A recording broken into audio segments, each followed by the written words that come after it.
Hallo zusammen, heute wieder Neues aus der Werkstatt. Hi. Neues. Die Autodoktor. Post. Sie haben Post. Aber ich bin gespannt, was da passiert. Ist sie krumm oder was? Nee, pass auf, ich gucke.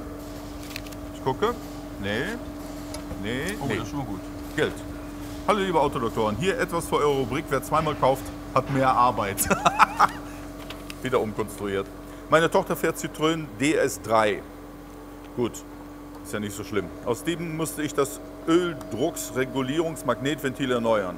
Dafür muss die Ölwanne runter. Ja. Der Händler sagte mir, dass diese leicht verbiegt und darum habe ich bei EY gleich zur Flüssigkeitsdichtung eine passende Ölwanne mitbestellt. Nach der Reparatur war dann ständig Öl unter dem Auto. Ich bekam schon ein schlechtes Gewissen, weil ich dachte, nicht sauber gearbeitet zu haben. Nach einer genauen Kontrolle habe ich das verrate ich jetzt mal nicht. Ich sehe schon, was er hat. Zum Glück hatte ich die Ölwanne noch nicht entsorgt, so konnte ich diese in Reinigung und einbauen. Er hat also die alte Ölwanne wieder genommen und eingebaut. Anbei noch eine Spende für die DKMS. Ja, vielen Dank für die Spende für die Super DKMS. schön. Warte mal, Jung. Undicht sagt er oder was, ne? Bitte? Soll undicht sein oder was? Soll undicht sein. Ich habe so was gedacht, weil der. Aber, weißt du, wenn du so eine Ölwanne hast, wie soll das undicht tun sein? mal Wasser rein. Das kann doch höchstens undicht. Wir müssten die jetzt irgendwie montieren oder wir schütten einfach mal Wasser oder so. Wasser da rein. Ja, die ist bestimmt unten. Schütt mal rein, hier wird bestimmt hier unten direkt undicht sein am Dings. Also zur Erklärung. Ölwanne, ne, ist unten am Wagen. Warte mal. Unterm Motor. Genau, und da unten ist die Ölablassschraube, da an dieser Stelle. Da lässt du das Öl ab. Da ist aber nichts. Machen wir es mal voll. Aber wo soll denn so eine Ölwanne mittendrin irgendwo undicht sein? Höchstens oben eine Dichtung, aber das kriegen wir hier nicht planen. Irgendwo dran montiert. Da ist das gleich schon voll. Junge, die ist gleich voll.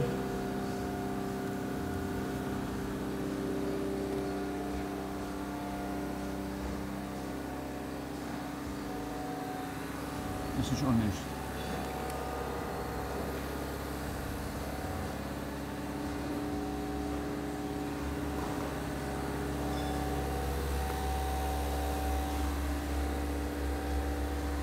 Ist sie schon nicht.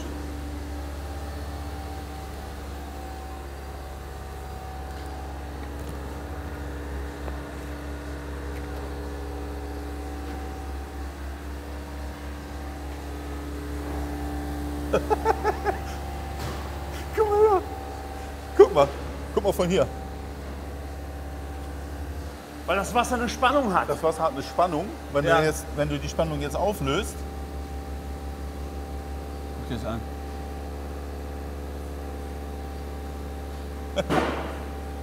Gibt's ja nicht. Und da, guck mal, das Verrückte ist, das Wasser geht nicht raus. Ne?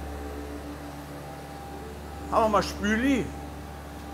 Die Wanne ist voll. Die Wanne ist voll. Hi Yoshi. Alles gut? Ja. Hast du dir eine Dose Bier mitgebracht? Mal gucken, ob das wegnehmen, wenn man da hat. Ja, guck mal. Ja. Wir haben jetzt die Oberflächenspannung weggenommen mit dem Spülmittel Ja. So. und dann läuft's oder? raus. Oberflächenspannung weggenommen, läuft's raus. Aber lustig, du kannst von innen ausgucken. Aber das ist, was ist das für eine... Was ist das für eine Billigscheiße, ey? Ja, genau. Billige Scheiße. Ja, und dann denkst du natürlich, baust du so ein Ding ein und dann fließt dir da an und dann denkst du natürlich nicht, dass da ein Loch drin ist. Du hast einen Fehler gemacht hier oben mit der Die Dichtung. Dichtung, weil machst du das nochmal ab und nochmal ab. ist ja Flüssigdichtung, die wird ja drauf, Aber auch verrückt, ne? draufgetragen und dann... Du machst die dichtet das Oberflächenspannung weg, jetzt tropft's raus. Ja, also vielen, vielen Dank, Wilfried. Und Dankeschön für den Für die Fuffi. DKMS. Tu mal zur DKMS. Oh, guck mal, wie das jetzt aussieht. Natürlich. Ölverschmiert DKMS. Gut, okay.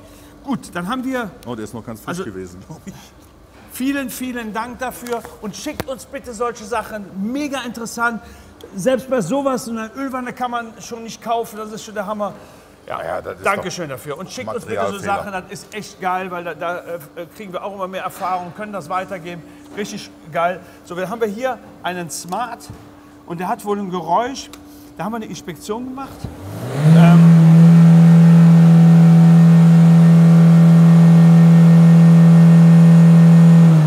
Abgasuntersuchung. Schön leise. Inspektion gemacht und Geräuschprüfen aus Lüftung Mitte und rechts wird geschwindigkeitsabhängig lauter. Ist weg bei Regen. Aha. Aus der Lüftung und bei Regen ist das weg. Komm, wir nehmen das direkt Bei mit, da Regen können wir ist da es weg, prasselt es aufs Auto. Gut, komm, dann fahren wir mit dem Sollen wir Wagen. das erst wegräumen? Ja, machen wir gleich. Komm, wir fahren mit dem Wagen erstmal. Komm, wir gehen erst mal. Hallo Leute, die Gelegenheit im Fabuka Shop für alle ambitionierten Hobbyschrauber. Jetzt CRP Mod 3 von Launch. Kein Kabel mehr dazwischen, mit Bluetooth, also einfach unten reinstecken und kannst es super gut bedienen. 55 Fahrzeughersteller sind freigeschaltet und 15 Fahrzeugfunktionen. Servicefunktionen zum Beispiel für die Rückstellung der elektrischen Parkbremse, für Reifendruckkontrollsystem, für die Kodierung der Injektoren und so weiter und so weiter. Das ist eigentlich eine einmalige Gelegenheit. Das gilt vom 1.4. bis zum 18.4. Und jetzt kommt der Preis. Das ist der Hammer. Normal kostet das Gerät 1.130 €. Jetzt im Fabuka Shop 589 €. Ladet euch die App runter im App Store, und zwar die blaue App. Und natürlich, solange der Vorrat reicht, und viel Spaß damit. So, jetzt sind wir hier in dem Smart und der soll irgendwie beim Fahren ein Geräusch machen von der Lüftung her, hier aus den Lüftern raus. Aber nur beim Fahren und bei Regen soll das weg sein. Weg sein. Weg sein, ja.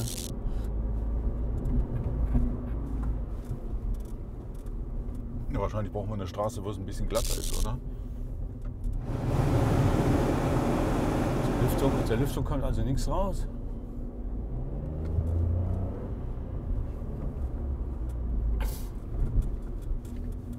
Ja. Ab welcher Geschwindigkeit soll das sein? Keine Ahnung, während der Fahrt. Irgendwann während der Fahrt.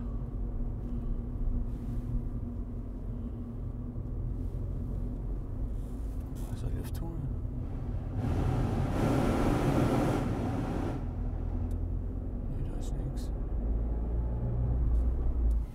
Irgendein Zischen, irgendein Pfeifen? Keine Einfach Ahnung. nur irgendein Geräusch, weil das ist ja auch ein Cabriolet. Ja, Ne? ja, okay. Hat ja auch ein Sonnendach. Ja, vielleicht schon wieder. Aber sie sagt, das kommt von hier. Von hier, also, aus dem also aus dem Bereich kommt es auf jeden Fall. Ne? Direkt hier vorne, so aus diesem Bereich raus dann. Werde ich meine Ohren mal umstellen, so nach vorne mehr. Ja, genau, mach mal. Oh, wenn du ein bisschen Gas gibst, komme ich hier dran vorbei. So, rote Ampel auch wieder gut.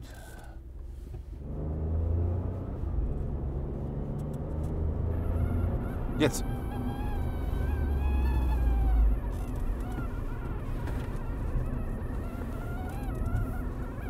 Ist das Schienen noch?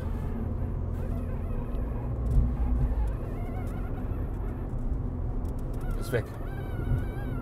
Jetzt. Das hört sich ja komisch an. Was ist, wenn wir die Lüftung anmachen? Es wird sogar lauter. Und wieder weg. Aber es ist weg, wenn du anhältst. Wenn ich die Lüftung anmache, wird es lauter. Und es ist weg, wenn ich anhalte. Die Tür ist fest zu. Man müsste da ungefähr 50 fahren, aber schaffe ich jetzt gerade nicht. Müsste man dann. Hä? Stopp mal, aber es muss ja mit der Lüftung zusammenhängen. Du hast angemacht während des Geräuschs und dann wurde es aber immer lauter. Aber jetzt ist da nichts. Nee.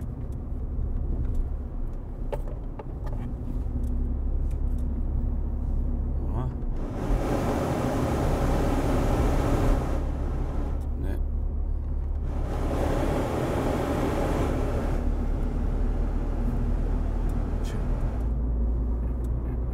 Jetzt kommt's wieder. Hier gibt es eine rote Ampel in Köln. Jetzt wieder.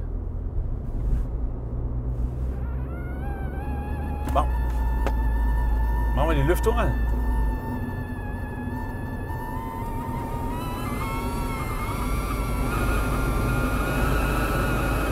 wie laut das ist. Es wird immer lauter. Guck mal, die Lüftung ist aus jetzt. Und er macht so ein Geschrei. Ja, das ist, weil ich jetzt 70 fahre. Weißt du?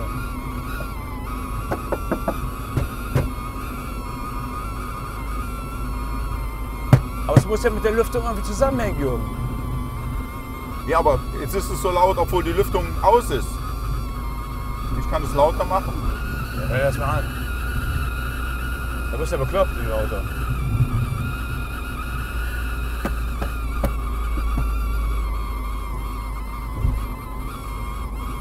Das verändert sich aber nicht, wenn ich hier die Lüftungsschächte hier zuhalte. Ne?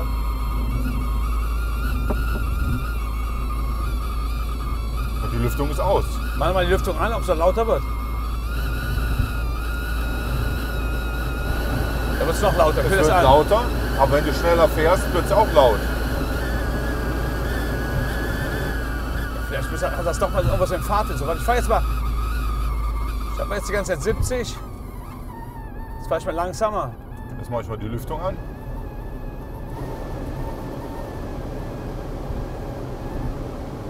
Es wird nicht lauter. Obwohl die Lüftung jetzt fast volle Bulle ist. Also wir haben auf jeden Fall was mit Lüftung. Kombination in Fahrtwind. So, und jetzt ist es still. Seltsame Geschichte. Jetzt ist still. Aber ich kann Lüftung anmachen. Ohne Geräusch. Was verändern wir denn? Wenn wir Lüftung hier reingeben, geben wir mehr Druck in den Innenraum? Wenn wir mehr Druck in den Innenraum geben,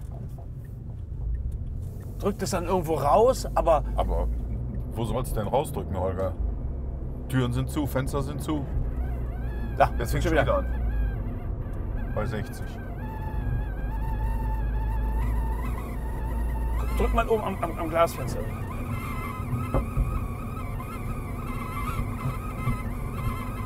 Was ist denn, wenn wir... Fenster aufmachen, Druck weg. Fenster zu, Fenster auf? Hier hat man Kamera fest. Ich versuche mal, wenn ich mein Fenster aufmache. Ich mach das mal zu. Weg. Also sobald ein Fenster auf ist... Mach nochmal.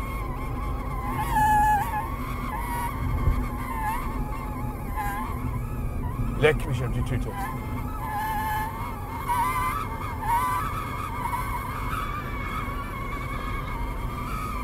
Ist die Scheibe da oben und nicht oder was? Warte mal, ich versuche mal was. Fahrtwind, der da reinkommt.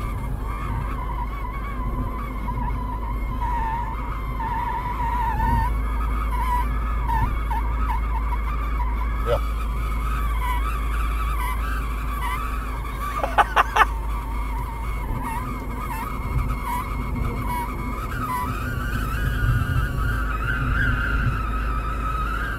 Weißt du, was wir hier machen?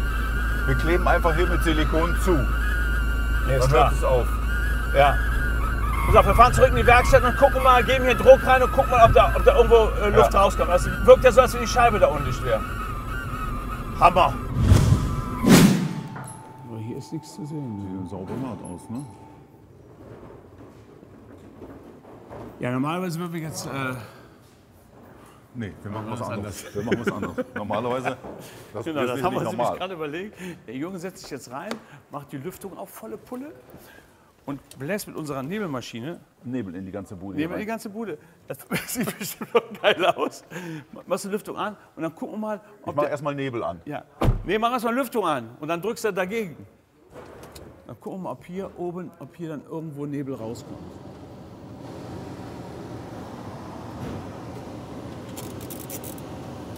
So, und halt dir direkt oben drauf. Da. Oh.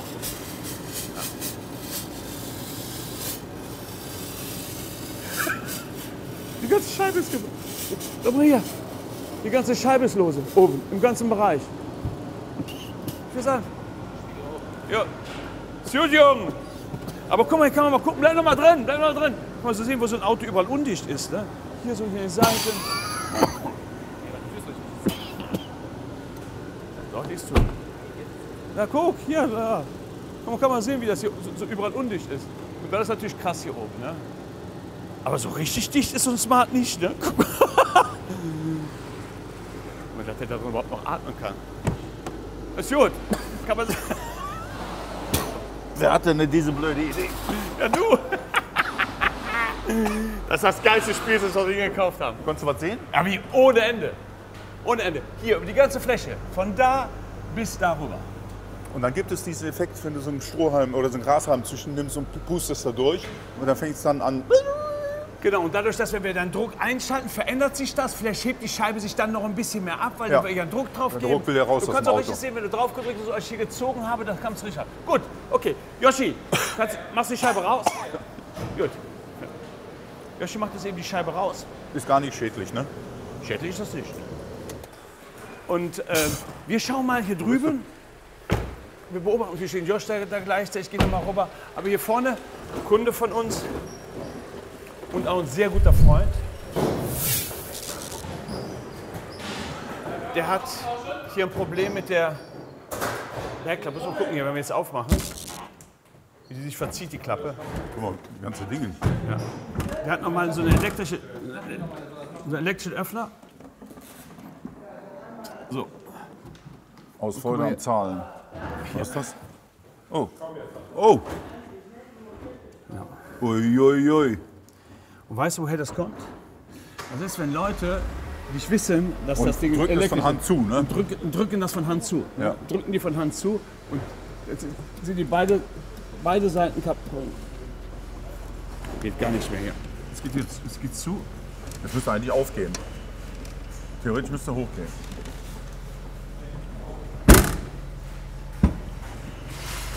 Ja, macht's ja nicht mehr.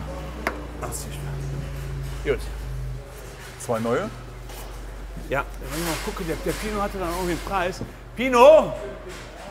Was kosten nochmal die Haubenöffner. Dämpfer, die Heber, die Haubenöffner? Weißt du noch von BMW? Mit Stück oder was? Wie viel? 250, eins. Das ist ja relativ preiswert noch. Hätte ich ja noch viel mehr erwartet. Für so ein großes Auto. Bist du sicher? Kannst du gleich eben gucken. So, der hat jetzt auf jeden Fall 2 aus dem Zubehör besorgt, die dann viel preiswerter waren. Und jetzt gucken wir mal, sind wir so mit dem Zubehördingern so eine Sache. Und vor allen Dingen, guck mal, was für lange Kabel da dran sind. Da müssen wir sehr wahrscheinlich die ganzen Verkleidungen an der Seite rausmachen. Da oben aufmachen, ne? Hier kommt das Wo rein. geht denn das dann hin? Und das Dach. Verschwindet irgendwo. Ja, gut. Die machen wir ihm jetzt neu. Und dann gucken wir mal, ob die aus dem Zubehör, ob die funktionieren, ob wir die neu initialisieren müssen oder was weiß ich was. Hast du einen Besenstiel oder Ja. irgendwas Ausziehbares? Oh, das ist gut.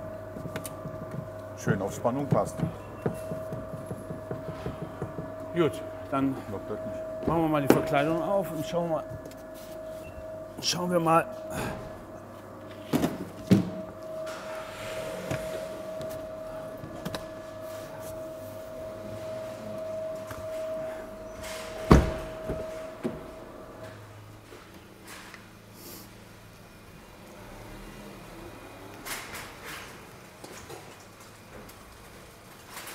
Die Frage ist nämlich, die aus dem Zubehör, kriegen wir die überhaupt rein? Kriegen wir die initialisiert? Nicht? Müssen wir sie überhaupt initialisieren? Keine Ahnung. Ja, das ist eben das Spannende, ob das Ding Hör mal, ob die überhaupt funktionieren. Ihr müsst da alles für ausbauen, ne? Die ganze ja. Seitenteil. Ja.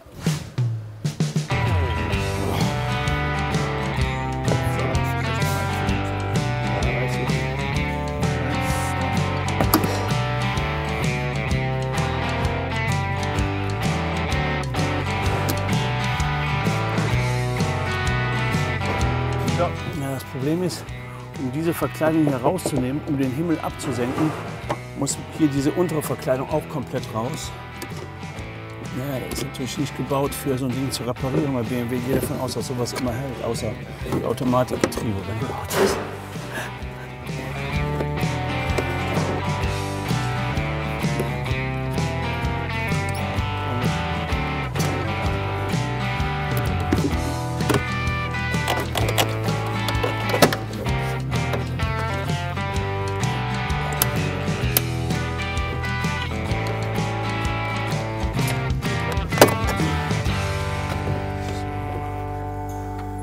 Was eine Arbeit, ey. Guck dir mal, wie das Auto aussieht.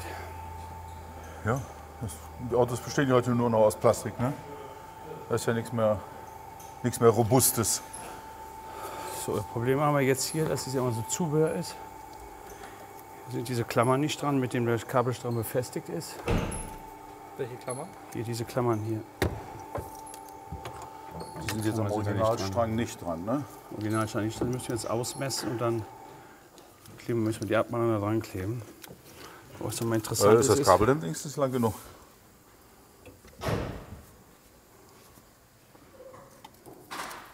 Ja, das scheint lang genug zu sein. Okay. So, wir machen mal.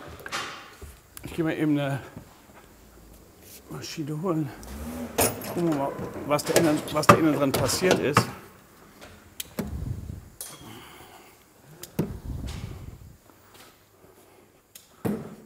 Aber mit dieser Feder hier.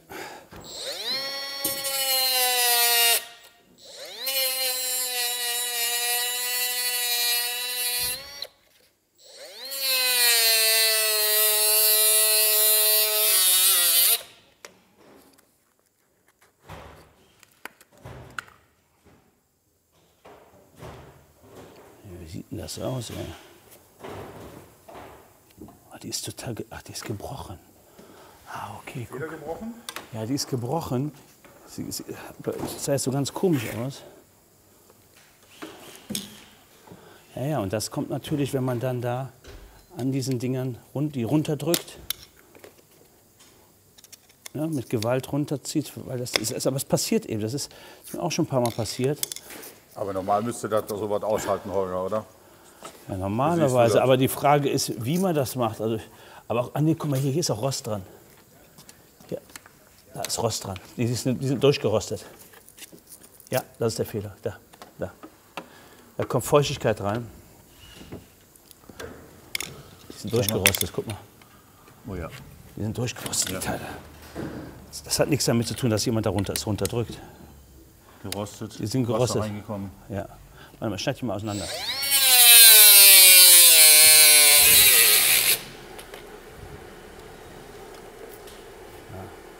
Ja.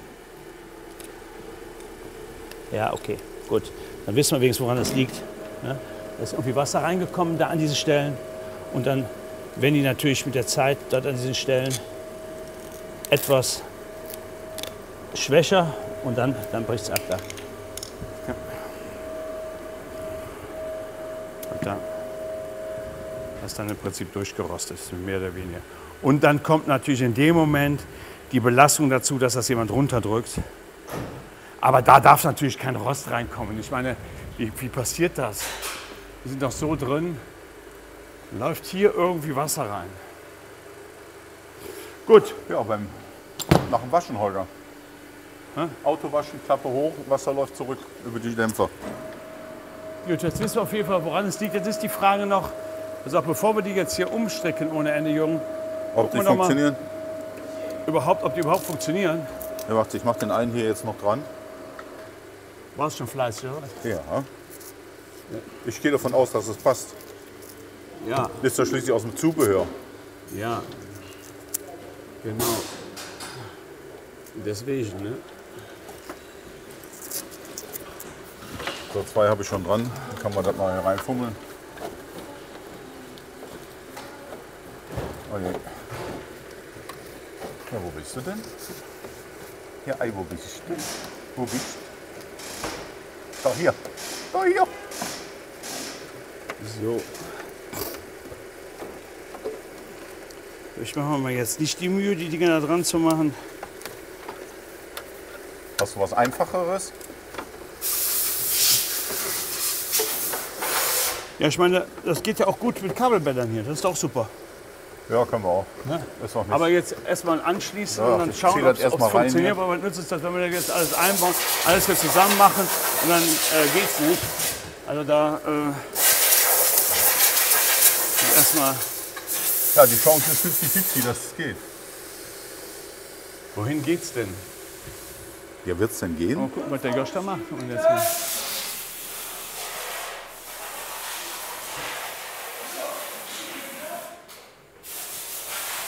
Der Joscha zieht die Scheibe jetzt raus Oder ist schon dabei. Geht jetzt damit mit so einer Schnur, zieht er die durch. Die Scheibe.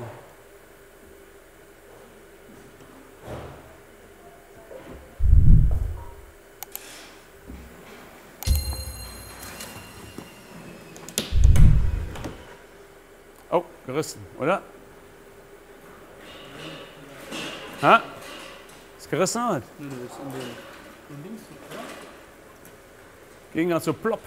Ja, weil das da ist ja keine Kleber. Weil da kein Kleber ist, oder? Ja. Ach, okay, deswegen.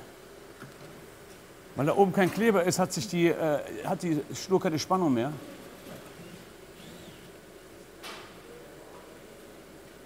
Kann nicht schneiden, wenn nichts klebt, ne? Ja. Guck mal, die kannst du so durchziehen. Okay, da oben hat sie tatsächlich überhaupt nicht geklebt. Weiter. Na, warte.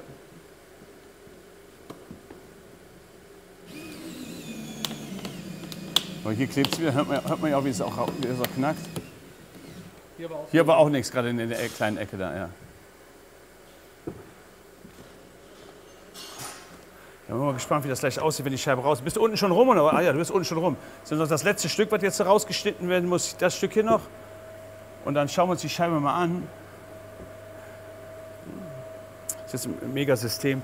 Da wird einfach im Prinzip die Schnur da durchgezogen. Der riesengroße Vorteil ist mit einer Nylonschnur gegenüber dem Draht, das kann man ja mit dem Draht draus machen, dass man mit dem Draht natürlich Lack verletzen kann. Mit der Nylonschnur keine Chance. Ne? Da passiert gar nichts. Das ist eine ganz saubere Sache. Hier legt der Yoshi jetzt extra mal so Kunststoffteile rein, dass die nicht an dem Armaturenbrett schleifen, die Dinger.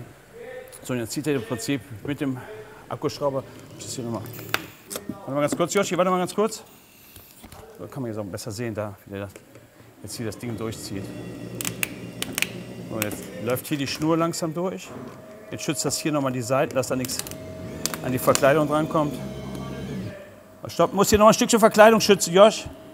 Die Ecke ist gut geklebt. Hä? Die Ecke haben sie gut geklebt.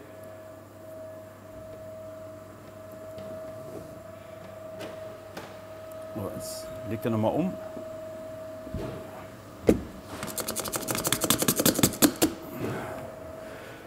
Hier, die Scheibe hatte auch da einen Steinschlag an der Stelle.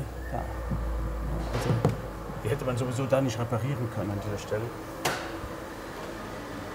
Das musste die sowieso neu. Plopp raus. Wunderbar.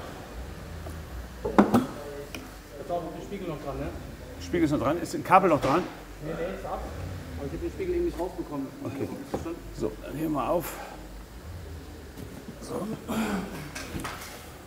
Ah, hier. Ach, guck mal, hier hat sich Klick doch da drauf. Auf der ganzen Länge Klick nicht, da drauf. die ganze Länge der nicht Kleber geklebt.